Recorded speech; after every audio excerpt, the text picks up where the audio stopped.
Hello, it's that college football guy here in another video. It's the Sunday college football update. We're going to go have to crank through this real fast because we got a lot of scores to get through and a lot of stuff to get to and the predictions for the three games today. It's 9:30 in the morning. Hopefully we'll get this thing uploaded by the time the 11 o'clock kickoff happens for Northwestern Rutgers. Okay, games we had involving the games we were I do predictions on review are everybody who's in the AP Top 25 plus anybody who's a subscriber school if your game's not already in the AP Top 25. So, the schools against FBS against FCS that were top 25. None of them really surprised anybody. Number 22, Ole Miss blew out Mercer 73-7. Number 15, Oregon destroyed Portland State 81-7. 13, Notre Dame beat Tennessee State 56-3. Weird to see Notre Dame play an FCS school. Cincinnati beat Eastern Kentucky 66-13. UNLV beat Bryant 44-14. Number 1, Georgia beat UT Martin 48-7. Number 16, Kansas State shut out Southeast Missouri State 45-0. Oklahoma State surprised me by having a little bit of problems. You beat Central Arkansas 27-13. Wonder what that's about. Memphis beat up on Bethune-Cookman 56-14. Arizona beat Northern Arizona 38-3. And San Diego State, what happened? You beat Idaho State 36-28. What in the world happened with your offense? Now let's get into these games here. Number 2, Michigan against East Carolina. I'm going to put this up in the comments what my record is. I'm just trying to try to crank this video out in the time limit here. I had Michigan to win the game but not cover, minus 36 points. Well, I got it right because I got it wrong. Minus 36. I didn't get the point spread right because Michigan beat East Carolina 30-3. 27-point win. J.J. McCarthy, 26-30, 280 yards, 3 touchdowns. Ramon Wilson had 6 receptions, 78 yards, all 3 of those touchdown receptions. Favorite receiver slightly? Team rushing, 31 carries for 122 yards and a touchdown. Defensively, 1 INT, no sacks, but no sacks and fumble recoveries, but they got an INT. So Tennessee, Virginia's first game since the tragedy. There was a nice, cool moment that was done in the game where the cheerleaders from both teams, I don't remember the mile markers, but they put flowers on both sides of the field to mark the numbers of the players who passed away in the tragedy. For Virginia, the numbers who passed away. That was a very sweet gesture for them to do. Tennessee was favored by 27.5. I picked them to win and cover. They did.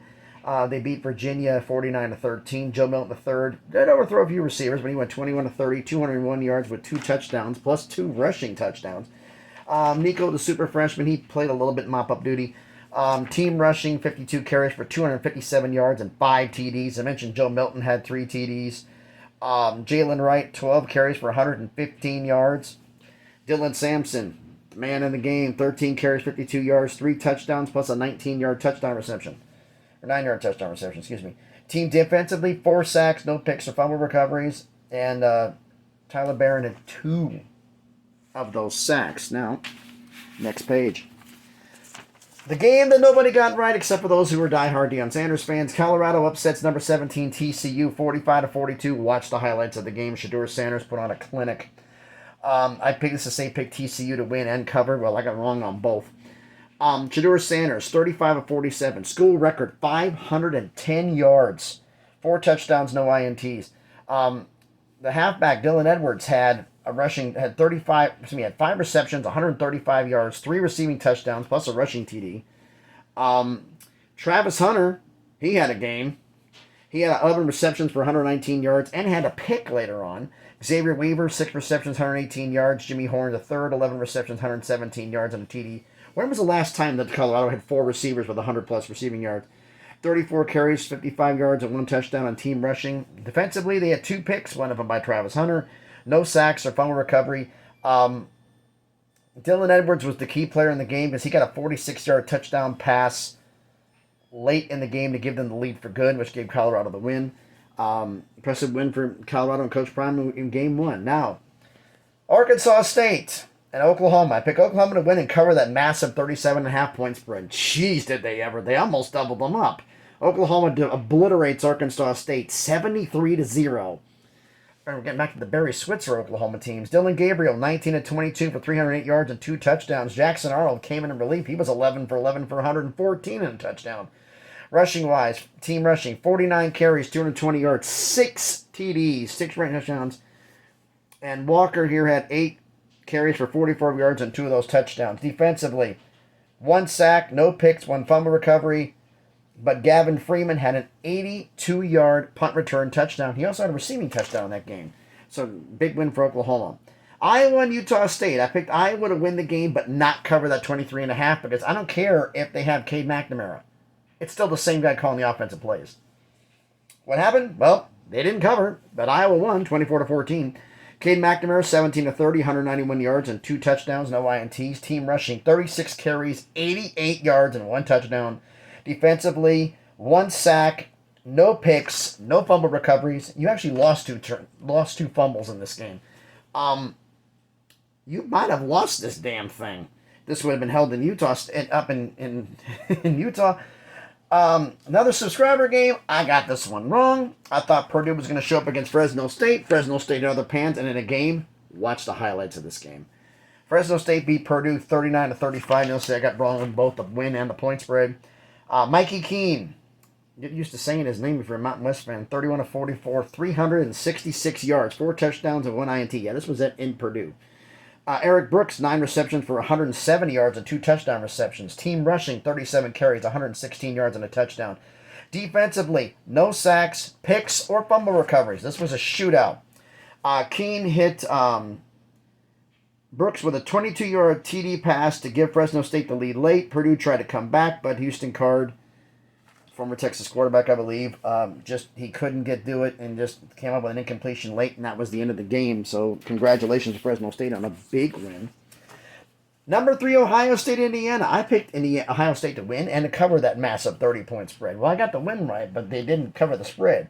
Ohio State, is it true when everybody, including Uncle Lou, says that if you don't have Marvin Harrison, you can't do anything in a damn game? Well, you only won 23-3 over Indiana. Kyle McCord, 20 for 33, 230 yards. No touchdowns and a pick. You couldn't get a passing touchdown. Rushing-wise, team rushing, 31 carries, 143 yards, and 2 touchdowns. And Mayan Williams had 2 with a rushing touchdown. Both rushing touchdowns, I should say. Team defensively, 1 sack, no picks, no fumble recoveries. Jaden Fielding was the star of the game, going 3 for 3 on field goals to keep Ohio State having their pristine record intact. Washington at Boise State. Number 10, Washington. Washington against Boise State, should say. I had Washington to win and cover that 14-point spread. Yeah, they did. They covered it in a half. Sorry, Boise State. You got obliterated 56-19. Michael Penix Jr. There's a reason why he's considered a Heisman candidate, folks. 29-40, 450 yards and 5 touchdowns. Roma Dunze, I hope I'm saying his name right. 7 receptions for 132 yards and a touchdown. Jalen Polk, 3 receptions for 101 yards and a touchdown. Jalen McMillan, 8 receptions for 95 yards, 2 touchdown receptions. Plus, he had a rushing touchdown because rushing-wise, they only had 19 carries for 78 yards and 2 TDs. But if Penix is putting up those passing numbers, who the hell cares about a rushing touchdown? Defensively, 1 sack, 2 picks, no fumble recovery. So all-around good game for Washington. Texas against Rice. I figured Texas was favored by 35.5. I thought they were going to blow them out. What happened? 37-10. I guess it's Rice. They suck. What happened?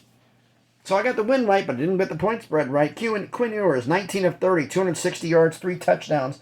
Plus he had a rushing touchdown in the game, which was the only rushing touchdown Texas had. 39 carries for 158 yards and 1 rushing touchdown. That's maybe the problem here, folks. Defensively, defense did their job. 2 sacks, 2 picks, and a fumble recovery. But that rushing game has got to get fixed. Wisconsin and Buffalo. I have Wisconsin favored to cover the game by 28 points. Well, they won, but they didn't cover. They won 38-17.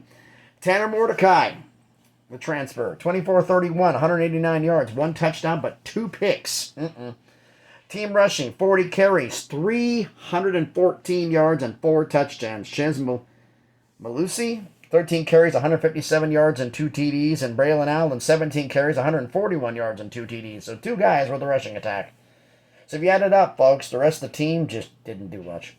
Defensively, they didn't do anything. No sacks, no picks, no fumble recoveries. Not exactly a pristine moment here, folks, but that's what it is.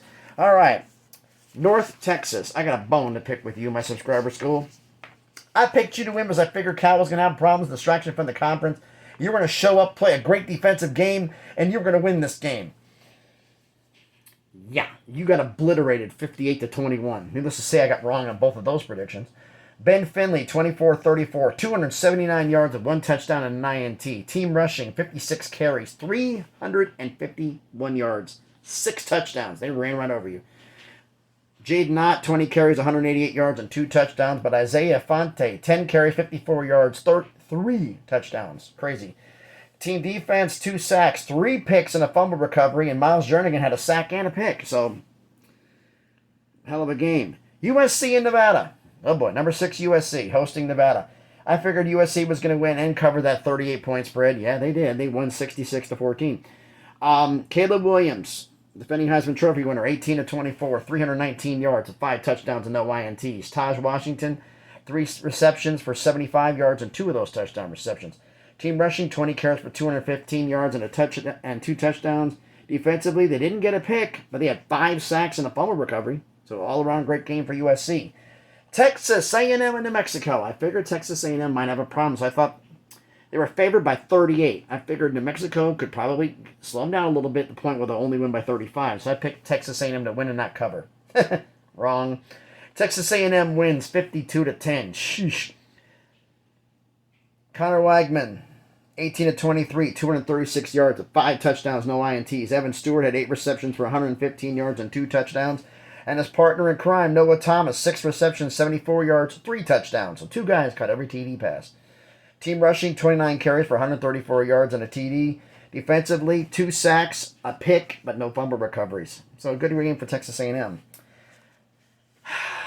Scotty, Elaine, what the hell happened to Baylor? You've done videos on this, I'm sure. You're coming. Watch the highlights of the game because, jeez. But there is one game I'm going to say later on to watch the highlights, which was an incredible game. Texas State beat Baylor 42-34. Baylor was favored by 23.5. Yeah, I picked them to win, but not cover the spread. So I got the loss for picking the wrong winner, but since they didn't cover the spread, I actually get the win against the point spread because I picked Texas State with the points. Yeah, they got the points and a half. TJ Finley, 22-30 for 298 yards and 3 touchdowns. Joey Hobart, 6 receptions for 105 yards and a touchdown. Team rushing, 39 carries for 143 yards and 3 touchdowns. Defensively, 3 sacks, 1 pick, 1 fumble recovery. Huge win for Texas State. And Baylor's got to answer some questions internally.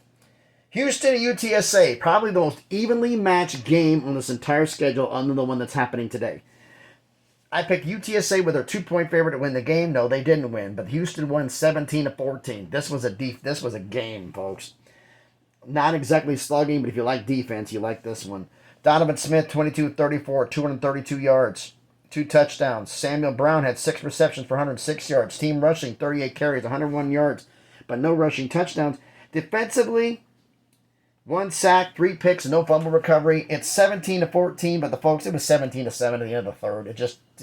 Houston just had it, got the lead and didn't let it go. Alabama, Middle Tennessee State. I'm a little disappointed by Middle Tennessee State here. I figured subscribers on there all saying they're gonna get beat by Alabama, but they're not gonna lose by more than 39 points. So I trusted them, saying Alabama's gonna win and not cover. Alabama obliterates Middle Tennessee State 56-7. Jalen Milroe. This is how Alabama's going to win games. 13 of 18, 194 yards and 3 touchdowns, no INT, plus 2 touchdowns. This is going to be, like I said, the 2015 Alabama Crimson Tide when they ran it down your throat and beat you up defensively. Team rushing, 40 carries, 205 yards, and 5 touchdowns. Defensively, 3 sacks, 1 pick, 1 fumble recovery. All around great win for Alabama. Penn State and West Virginia. I picked Penn State to win but not cover that 20.5-point spread. Well, folks, they did. They covered it by 23. They won 38-15 over West Virginia. So I got the win right, but the point spread wrong. But Drew Allen, 21-29, 325 yards, 3 touchdowns, no INTs. Get myself on the screen here. Keandre Lambert-Smith, 4 receptions, 123 yards, and 2 touchdowns. Great game for him. Team rushing, 35 carries for 146 yards and 2 touchdowns. Defensively, 3 sacks, but no picks or fumble recoveries. Another game I got wrong. Outright got wrong. It was North Carolina was favored by 2.5 over South Carolina. I picked South Carolina to win the game. Well, North Carolina had other plans. Number 21 North Carolina beat South Carolina 31-17. Drake May, 24-32, 269 yards, 2 touchdowns, but 2 picks. That could be an issue. Team rushing, 39 carries, 168 yards, and 2 touchdowns. And I love this name for running back. British Brooks. Love it. 15 carries for 103 yards. Amari and Hampton had 2 rushing touchdowns in the game. Defensively, no picks or fumble recoveries, but 9 sacks. Kamon Rucker and Amari Garner had 2 sacks each. Just got after the quarterback, and Spencer Rattler had no chance. Phenomenal win. Phenomenal defensive performance by North Carolina and a big win. Illinois Toledo. I got a few people who DM me and said, you're picking Illinois to win but not cover that 9-point spread. They're going to win by 20. Illinois won 30-28. There's too much stuff to get into this game. Watch the highlights of this one. So I got right on both of those. Luke Altmaier from Illinois, 18-26, 211 yards, 2 touchdowns, but a pick. Pat Bryant had 2 touchdown receptions. Team rushing, 35 carries for 163 yards and a touchdown. Defensively, 1 sack, 1 pick, and no fumble recoveries. That pick, Miles Scott, 48-yard pick 6. Big win. A tough game for Illinois. Wyoming and Texas Tech. This was the game of the day. If you have a chance to watch the highlights of this game, Texas Tech fans don't like it. You were on the road at Wyoming, so you had the crowd going against you. I picked Texas Tech to win and cover that 14-point spread. Wyoming had different plans. 35-33, Wyoming beats Texas Tech in double overtime. Watch this game. This was an incredible game. Andrew Peasley, 18-34, 149 yards and 2 touchdowns, no picks, plus a rushing touchdown. Team rushing, 44 carries, 171 yards and 2 TDs. Defensively, 3 sacks, 1 pick, and no fumble recoveries. Back and forth. Watch the highlights. There's too much to explain on this game. Just watch the highlights.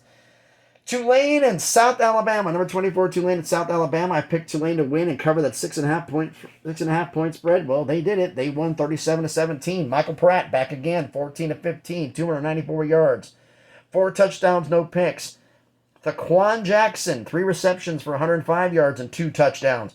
Rushing-wise for the team of Tulane, 38 carries, 142 yards, but they didn't get any rushing touchdowns. Defensively, this is where they stood out. This is where Tulane is the best group of 5 football program. 5 sacks, 2 picks, 3 fumble recoveries. Patrick Jenkins had 2 sacks. Offensively, they can get it done. They can have to point on there and their experience. And defensively, they get it done. And folks, don't be surprised. They're back in another big bowl game and back in the top. They're already in the top 25. Don't be surprised they climb. Last prediction video, review. UCLA and Coastal Carolina. I had UCLA winning the game but not covering that 15.5-point spread. By the way, the point spreads, I use Vegas Insider for all of mine. I've been using them for years, and I know the guys who are there, and they've been very good to me with making some money. I picked UCLA to win and not cover. Well, I got that one right. They won the game, but they didn't cover. They won 27-13 over Coastal Carolina. Dante Moore, 7 of 12, 143 yards, 2 touchdowns and an INT. Ethan Garbers, 10 of 17, 121 yards, 1 touchdown, 2 INTs. So 264 yards combined passing between 2 quarterbacks, 3 touchdowns, 3 INTs. Team rushing, 31 carries, 153 yards, and no touchdowns.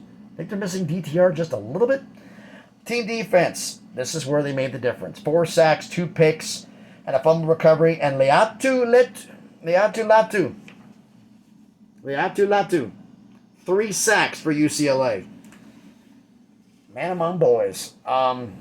Big win for UCLA to beat Grayson McCall in Coastal Carolina. Now, 3 games on the schedule today. Like I said, hopefully this uploads before it hits. It's being recorded. We'll see what happens. Northwestern at Rutgers. The battle of the bottom 2 worst teams in the Big Ten. Rutgers is a 6.5-point favorite. With all the problems that Northwestern is having and Rutgers relatively being intact, I want to pick Rutgers and take the 6.5 points. Number 18, Oregon State at San Jose State. San Jose State just got beat up by USC. Now you're going to be hosting Oregon State. Oregon State's favored by 15. Oregon State's got something to prove. I'm picking them to win and cover. And then the game of the night. Camping World Stadium in Orlando. Number 5, LSU, and number 8, Florida State. This is going to be a game. LSU is only a 1.5-point favorite. all the battling back and forth. 2 top 10 programs. It's going to be a hell of a game. I'm picking LSU to win and cover. So, tell me what you think about my predictions about everything down in the comments. I have a little conference realignment news that has come to the AAC, where there is apparently a lot more to do with Army than we thought. And apparently this might actually happen. And I'll explain in another video, but I wanted to get this one in before the scores go down. So, let me know what you think about everything down in the comments. So thanks everybody for watching the video. If you haven't done it already, please smash the like button, hit the thumbs up. It helps with the algorithm, helps the video be seen by more people. My hand's shaking here. Comment on the video. What do you think about the scores on there? Any of those games surprised you? Like I said, there were some very good games, some upsets that happened. And also, what do you think about the 3 games that are going to happen today? We have 1 game tomorrow, which is a 1-game prediction, which is Clemson and Duke. But we'll do that tomorrow. And my top 25 will be coming out on Tuesday, since we still have 1 more game involving a top 25 school on Monday. So, like I said, let me know what you think about anything in the comments. What you think about everything. And subscribe to the channel. On the way to 500 subscribers, slowly but surely that crawl to 1,000 can make some things happen. So thanks everybody for watching the video. Hope everybody has a great Sunday. Enjoy some college football today. Be safe and please be good to each other.